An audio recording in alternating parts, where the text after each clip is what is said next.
obesity amongst the public are increasing. Since the mid-1980s, the percentage of obesity amongst adults has doubled. As we enter a new decade, extreme eating has never been more dangerous. A mind-blowing 1.6 million adults worldwide are obese. Within this documentary, we will see how overeating leads to an early grave. Television shows such as Super Size vs Super Skinny depict the importance of weight problems in the UK, not just with obesity but also with undereating. Super Size vs Super Skinny is an experiment in which two people swap their diets in order to address their bad eating habits head-on.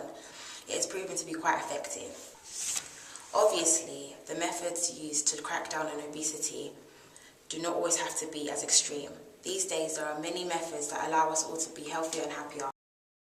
Paying attention to what we eat. If we eat healthy, we feel healthy. A little bit of exercise goes a long way. Instead of driving to your local newsagents down the road, try walking.